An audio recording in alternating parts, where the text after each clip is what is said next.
오늘 말씀 스가랴서 8장 1절부터 8절입니다.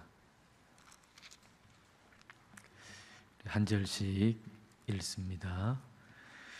만군의 여호와의 말씀이 임하여 이르시되 만군의 여호와가 이같이 말하노라. 내가 시온을 위하여 크게 질투하며 그를 위하여 크게 분노함으로 질투하노라. 여호와가 이같이 말하노라. 내가 시온에 돌아와 예루살렘 가운데에 거하리니 예루살렘은 진리의 성읍이라 일컫겠고 만군의 여호와의 산은 성산이라 일컫게 되리라. 만군의 여호와가 이같이 말하노라. 예루살렘 길거리에 늙은 남자들과 늙은 여자들이 다시 앉을 것이라. 다 나이가 많으므로 저마다 손에 지팡이를 잡을 것이요 그 성읍 거리에 소년과 소녀들이 가득하여 거기에서 뛰놀리라. 만군의 여호와가 이같이 말하노라.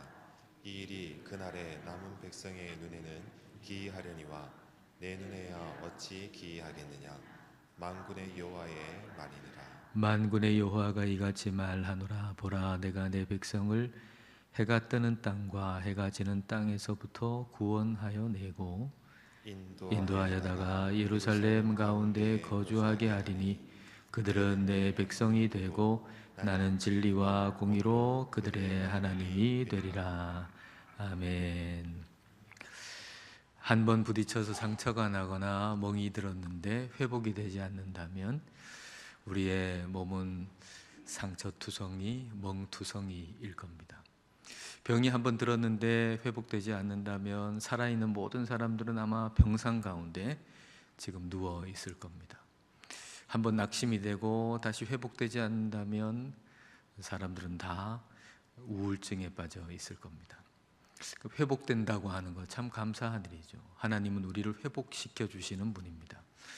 그럼 하나님 왜 우리를 회복시켜 주실까요? 자, 오늘 말씀 1절과 2절 말씀 보십시오. 만군의 여호와의 말씀이 임하여 이르시되 만군의 여호와가 이같이 말하노라. 내가 시온을 위하여 크게 질투하며 그를 위하여 크게 분노함으로 질투하노라.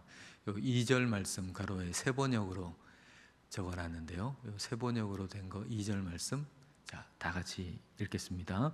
나 만군의 주가 말한다. 나는 시온을 열렬히 사랑한다. 누구라도 시온을 대적하면 용서하지 못할 만큼 나는 시온을 열렬히 사랑한다. 하나님의 질투하시는 사랑, 하나님이 질투하신다.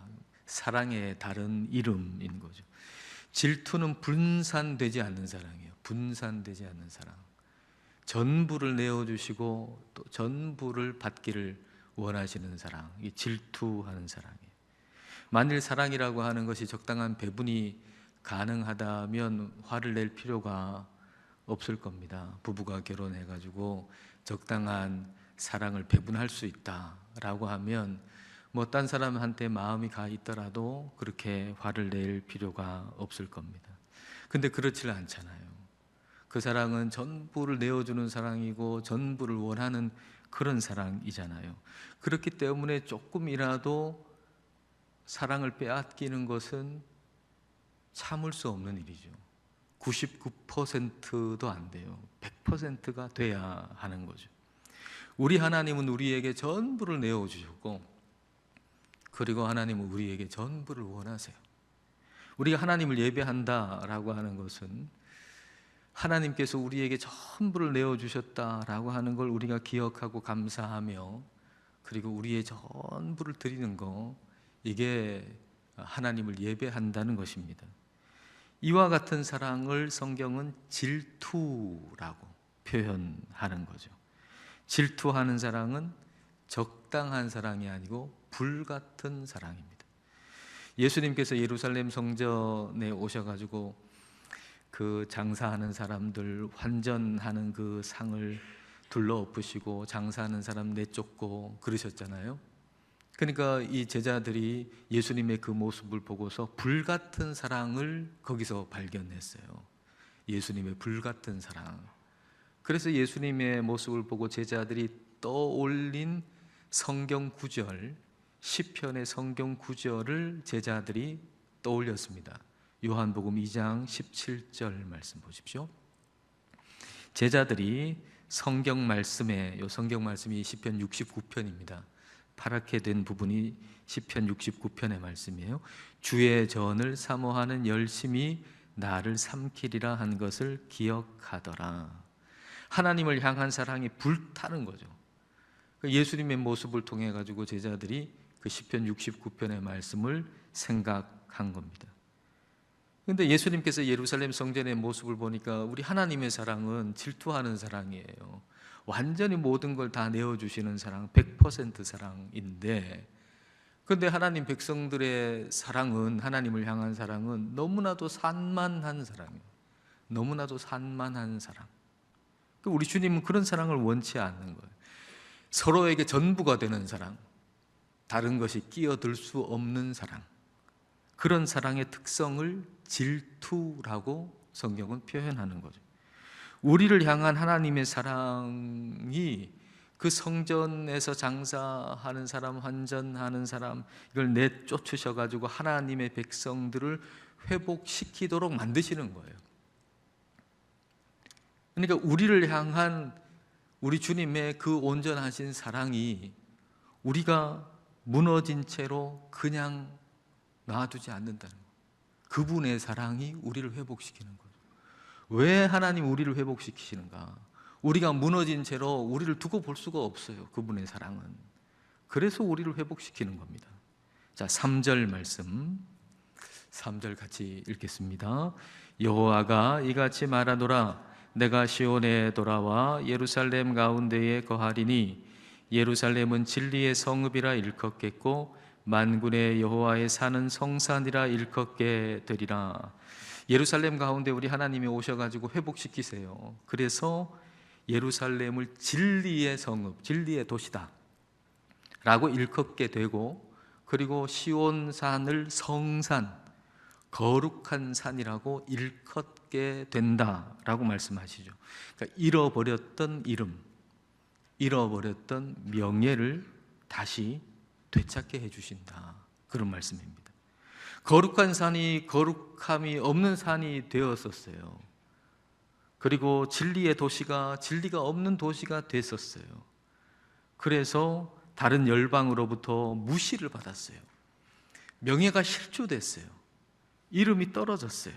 근데 다시 그 이름을, 그 명예를 우리 하나님이 다시 회복시켜 주신다는 얘기입니다. 우리가 살아갈 때 우리는 어떤 일로 인해서 명예가 훼손되곤 하잖아요. 우리가 어떤 일로 우리의 이름이, 우리의 명예가 실추되곤 하잖아요. 여러분의 삶 가운데 여러분의 명예가 훼손되고 여러분의 명예가 실추된 일이 있다면 하나님께서 여러분의 명예를 다시 회복시켜 주시기를 축복합니다. 우리의 이름, 명예 중요하잖아요. 여러분 각자의 이름 얼마나 중요합니까? 여러분 명예 얼마나 중요합니까? 하나님도 중요하게 여기세요. 근데 그보다 더 중요한 건 영적 명성이에요. 영적 명성. 여러분 얼마나 유명하세요? 여러분은 지금 어느 정도로 유명하신가? 우리가 비록 이 세상에서는 그렇게 유명하지 않아도 영적 세계에서는 유명한 사람이 돼야 돼요. 영적 세계에서는 우리는 유명한 사람이 돼야 돼요. 바울이 에베소에 있을 때 어떤 유대인들이 바울 하는 걸 이렇게 흉내내가지고 예수님의 이름으로 막 이렇게 하면서 그 귀신을 쫓아내려고 그랬잖아요. 근데 그 중에 스게와라고 하는 제사장이 있었는데 그 사람의 7 아들이 있었어요. 7 아들들도 바울이 하는 것처럼 예수님의 이름 뭐 이렇게 얘기하면서 흉내를 냈단 말이죠. 근데 어떤 일이 벌어집니까? 사도행전 19장 15절 16절. 자, 같이 읽어볼까요? 악귀가 대답하여 이르되 내가 예수도 알고 바울도 알거니와 너희는 누구냐 하며 악귀 들린 사람이 그들에게 뛰어올라 눌러 이기니 그들이 상하여 벗은 몸으로 그 집에서 도망하는지라. 귀신이 말하기를 내가 예수도 알고 바울도 아는데 넌 누구냐? 그렇게 한 거죠. 영적 세계에서 예수님과 바울은 유명했어요. 그러니까 영적 세계에서 예수님 모르는 귀신이 없어요. 바울을 모르는 귀신도 없어요. 근데 바울을 흉내내는 스게와의 7 그 아들들이 막 흉내를 내고 하니까 너는 누구냐 하고 막 악귀가 확 가가지고 제압해버린 거죠. 하나님 원래 우리를 영적 세계에서 유명한 자로 우리를 만드셨어요. 그런데 사람이 죄를 지음으로 말미암아 가지고 그 명성이 실추가 돼버린 거죠. 그래서 악한 영이 너 누군데? 그러면서 얕잡아 보는 거예요. 우리가 죄를 지어가지고 이 악한 영이 너는 누구냐라고 우리를 얕잡아 본단 말이죠. 우리는 영적 명성을 회복해야 돼요. 하나님은 우리의 영적 명성을 회복시켜 주시기를 원하세요. 우리가 유명해지려면 유명한 일을 좀 해야 되겠죠. 뭘 하면 될까요? 뭘 하면 유명해질까요?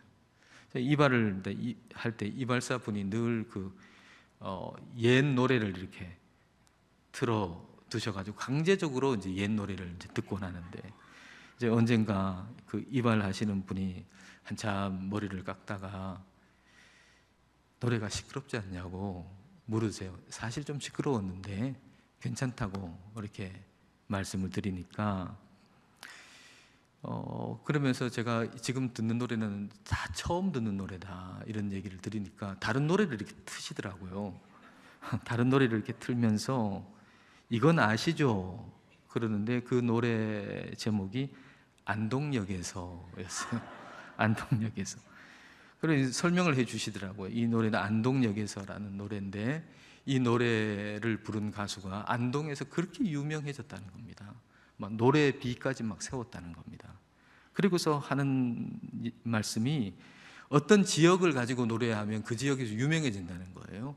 흑산도에 관한 노래를 부르면 흑산도에서 유명해지고 목포에 관한 노래를 부르면 목포에서 유명해진다는 겁니다. 제가 그 얘기를 이제 들으면서 그럼 우리가 하나님 나라에 대해서 노래를 하면 하나님 나라에서 유명해지겠구나 그런 생각이 들더라고요. 영적 세계에서 여러분 유명해지려면 하나님 나라를 노래해야 됩니다.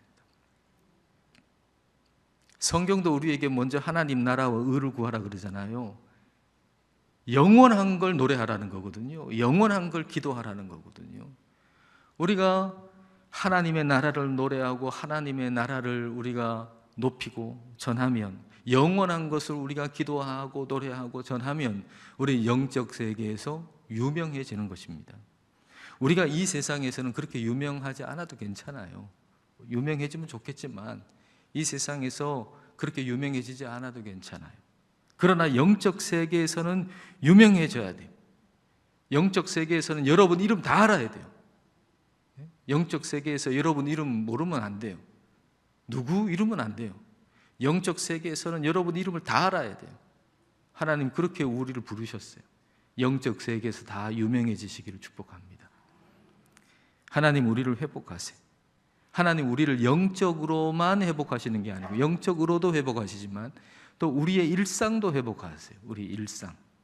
자, 4절 5절 보실까요? 자, 여기 있는 요 모습을 한번 이렇게 그려보시면서 4절 5절 같이 읽겠습니다. 만군의 여호와가 이같이 말하노라. 예루살렘 길거리에 늙은 남자들과 늙은 여자들이 다시 앉을 것이라.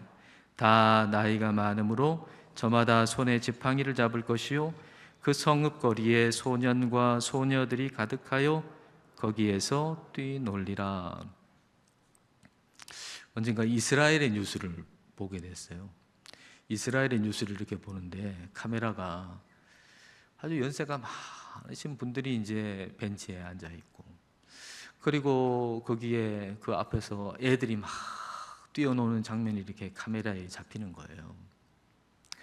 그리고 나서 이제 이 카메라가 그런 모습을 보여준 다음에 아나운서가 멘트를 하는 겁니다. 멘트를 하는데 이렇게 얘기를 하는 거예요. 지금 우리가 읽은 이스가랴서 4절 5절 이걸 다 읽어요. 이 성경 구절을 읽어요.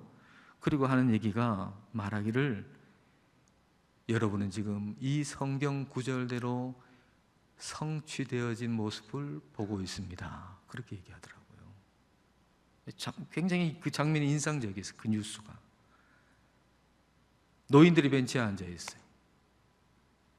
애들이 그냥 뛰어놀고 있어요. 그 평화로운 장면, 그거는 뭐 어떻게 보면 어떤 공원에 가면 흔히 볼 수 있는 그런 장면이라고 할 수 있는데, 근데 이스라엘에서 이 장면은 스가랴서 8장 4절과 5절이 성취된 장면이라는 거예요. 우리가 오늘의 평화로운 모습을 그냥 볼 게 아니고, 하나님께서 우리를 회복해 주신다는 말씀이 성취된 모습이라는 걸 우리는 잊어서는 안 돼요. 여러분, 이 나라도 전쟁으로 폐허가 돼가지고 평화로운 모습을 상상이나 할 수 있었겠습니까? 근데 하나님께서 우리에게 회복을 주셔가지고 오늘과 같은 평화로운 모습이 있는 거 아닙니까? 그러니까 예루살렘도 마찬가지고, 지금 그 모습이 당연한 게 아니고 하나님께서 회복해 주신 결과이듯이, 오늘 지금 우리의 모습도 하나님께서 회복해 주신 결과라는 사실을 우리가 잊어서는 안 됩니다. 이스라엘 백성들이 나라 빼앗기고 막 뿔뿔이 다 흩어졌을 때, 오늘과 같은 이 4절 5절, 오늘 본문과 같은 4절 5절의 이 말씀의 모습은 상상할 수 없는 모습이었거든요. 어떻게 나이 든 사람이 있겠습니까? 전쟁통에 다 빨리 죽잖아요. 젊은 사람도 전쟁터 나가 죽잖아요. 어린아이가 어디 있습니까? 막 길거리는 다 횡하고 스산하고. 그러니까 나이 든 사람이 어디 있어요? 지팡이 짚을 사람이 어디 있어요? 애들이 어디 있어요? 그런 모습 없는 거죠. 근데 하나님이 회복시켜 주시니까 일상이 회복된 거죠. 그리고 사람들은 평화롭게 살 수 있고 오래 살 수 있고, 그리고 아이들도 태어나고 건강하게 자라고, 그래서 이 4절과 5절 같은 모습이 이루어질 수 있는 것이죠. 근데 이제 이런 회복을 주신다 그럴 때, 지금의 상황하고는 만약 갭이 너무 크다면, 지금이 너무 황폐했어요. 너무 어려워요. 근데 회복시켜 주실 거라고 하는 그 모습이 지금의 모습하고 너무 이 차이가 크면 하나님이 회복시켜 주신다는 그 말씀이 믿겨지지 않잖아요. 마음속에 잘 믿겨지지 않죠. 자, 그게 6절인데 6절을 한번 보십시오. 자, 6절 같이 읽을까요? 만군의 여호와가 이같이 말하노라. 이 일이 그날에 남은 백성의 눈에는 기이하려니와 내 눈에야 어찌 기이하겠느냐. 만군의 여호와의 말이니라. 남은 백성이라고 하는 것은 바벨론으로부터 돌아온 백성입니다. 바벨론으로부터 예루살렘으로 돌아온 백성들. 근데 이스라엘로 돌아와 보니까 얼마나 황폐합니까? 너무 황폐하고 회복이 불가능할 것처럼 여겨지고, 근데 하나님은 영적으로도 회복하실 뿐만 아니라 또 일상도 회복하신다. 그럴 때 그게 믿겨지지 않을 만큼 놀라운 일이 되겠지만, 하나님한테는 그게 전혀 놀라운 일이 아니다. 하나님께서 놀라운 회복을 해주시는 건 하나님께 일상이라 이 말입니다. 우리한테는 이게 뭐 가능할까? 이렇게 생각되는 것일지라도 하나님께는 그 놀라운 회복이 그건 일상이다. 하나님께서는. 그러니까 하나님은 우리가 불가능하다고 여기는 회복을 주시는 분이에요. 하나님께는 회복이 불가능할 만큼 너무 많이 병든 게 없어요. 우리가 너무 많이 병들어가지고 하나님이 회복하시기가 힘들지 않을까? 그런 거 없어요. 너무 많이 깨어져가지고 관계가 너무 많이 가정의 관계가 너무 많이 깨어져가지고 더 이상 이 정도 깨어진 것은 회복이 힘들 거야. 하나님께는 그런 게 없단 말입니다. 원래 있어야 할 자리가 여긴데 너무 멀리 가가지고 다시 제자리로 돌아오기 힘들 만한 그런 일은 하나님에게는 없단 말입니다. 아무리 많이 깨어져도 아무리 많이 고장나도 하나님은 그걸 회복시키시는 분이 우리 하나님이십니다. 자, 7절과 8절 말씀 보십시오. 7절과 8절 같이 읽겠습니다. 만군의 여호와가 이같이 말하노라. 보라, 내가 내 백성을 해가 뜨는 땅과 해가 지는 땅에서부터 구원하여 내고 인도하여다가 예루살렘 가운데에 거주하게 하리니 그들은 내 백성이 되고 나는 진리와 공의로 그들의 하나님이 되리라. 해가 뜨는 땅, 지는 땅, 동쪽 동쪽 서쪽 아닙니까? 동쪽 서쪽으로 아무리 많이 멀리 흩어졌다 그래도 하나님 다시 모으신다. 다시 모으신다. 다시 회복하신다. 그래서 그들은 하나님 백성이 되고 하나님은 그들의 하나님이 되신다. 진리와 공의의 하나님이 되신다라고. 아무리 멀리 떨어져 있어도 하나님은 다시 회복하신다는 얘기입니다. 하나님께서는 하나님의 사람들이 동서남북 아무리 흩어져 있어도 하나님 다 모으신다는 거예요. 우리는 때로 너무 멀리 간 자녀들 때문에 마음이 힘들 때 있잖아요. 어릴 때는 엄마 품에서 부모의 손잡고 예배당에 와가지고 신앙생활도 잘 하는 것 같았는데 그만 고등학교 졸업하고 나서 부모 품을 떠나가지고 부모 품만 떠나는 게 아니고 하나님 품도 떠나가지고 너무 멀리 가가지고 이 아이가 너무 멀리 가서 이제는 도저히 하나님께로 돌아올 수 없을 것 같은 그런 생각이 들 때 부모의 마음이 얼마나 힘들어요. 부모의 마음이. 그런데 우리가 기억할 거 있어요. 하나님은 회복하시는 하나님이다. 여러분 생각에 아무리 멀리 가가지고 돌아올 것 같지 않은 자녀라도 또는 그 외에 자녀 말고 어떤 일이라도 아무리 회복되지 않을 것 같은 그런 일이라도 꼭 기억해야 될 것은 하나님은 회복하시는 하나님이다. 이걸 꼭 기억하셔야 돼요. 하나님은 회복하시는 하나님이다. 하나님은 흩어졌던 하나님의 자녀를 다시 불러 모으시는 하나님이에요. 하나님은 다시 회복시키시는 하나님이에요. 이건 이사야 선지자도 또 말하잖아요. 이사야서 43장 5절부터 7절입니다. 두려워하지 말라. 내가 너와 함께하여 내 자손을 동쪽에서부터 오게 하며 서쪽에서부터 너를 모을 것이며 내가 북쪽에게 이르기를 내놓으라. 남쪽에게 이르기를 가두어두지 말라. 내 아들들을 먼 곳에서 이끌며 내 딸들을 땅 끝에서 오게 하며 동서남북에서 다 부르신다는 겁니다. 아무리 멀리 가 있어도 회복 안 될 것처럼 보이는 사람도 하나님 다 불러가지고 다시 회복시키신다. 그 말씀입니다. 근데 왜 그렇게 하시나? 하나님 왜 그렇게 하시나? 저 갔는데 그냥 내버려 두지. 다시 왜 모으시고 왜 다시 회복시키시는가? 7절. 자, 7절을 같이 읽겠습니다. 내 이름으로 불려지는 모든 자, 곧 내가 내 영광을 위하여 창조한 자를 오게 하라. 그를 내가 지었고 그를 내가 만들었느니라. 하나님께서 하나님 영광을 위해 가지고 만드셨기 때문에 하나님은 다시 회복시키셔 가지고 하나님 영광을 위해 쓰신다 이 말입니다. 하나님은 우리를 하나님의 영광을 위해 만드셨어요. 그래서 우리가 아무리 멀리 갔어도 다시 불러 가지고 회복시키시고 그리고 다시 우리를 하나님 영광을 위해 쓰시는 거예요. 우리 인생이 아무리 고장나도 우리는 뭐 물건 너무 많이 고장나면 버리잖아요. 새 거 사죠 뭐. 근데 우리의 인생은 아무리 고장이 나도 하나님은 안 버리세요. 하나님은 다시 회복시키세요. 왜냐하면 하나님의 영광을 위해서 저와 여러분 만드셨기 때문에 하나님은 저와 여러분들을 포기하지 않으세요.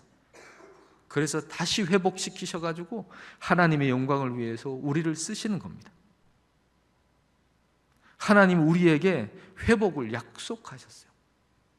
하나님께서 우리에게 회복시키시겠다고 회복을 약속하셨어요. 그러면 회복을 위해서 기도 안 해도 회복되는 겁니까?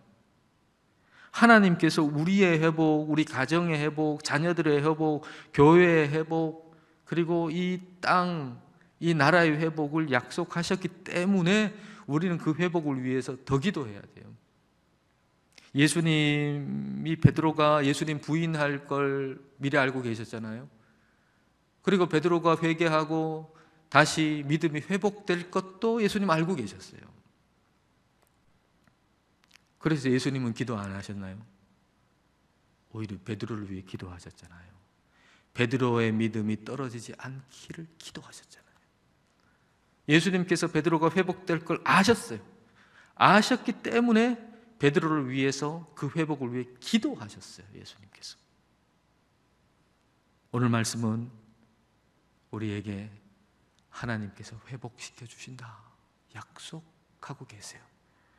그렇기 때문에 우리는 회복시켜 주시는 하나님을 붙들고 더 기도해야 돼요. 하나님께서 여러분의 자녀를 회복시켜 주시겠다 약속하셨기 때문에 여러분의 자녀를 붙들고 더 기도해야 돼요. 하나님께서 우리의 인생을, 가정을 회복시켜 주시겠다 약속하셨기 때문에 우리는 더 붙들고 하나님을 의지하고 기도해야 돼요. 우리를 회복시키시고 우리의 자녀들을 회복시키시고 우리의 자녀 가정을 회복시키시고 우리의 교회를 회복시키시고 그리고 이 나라를 회복시키시고 만물을 회복시키시는 하나님 앞에 우리가 회복시켜 달라고 기도함으로 말미암아서 우리가 영적으로 회복되고 또 우리의 일상이 회복되는 그런 놀라운 회복의 역사가 여러분 가운데 있기를 축복합니다.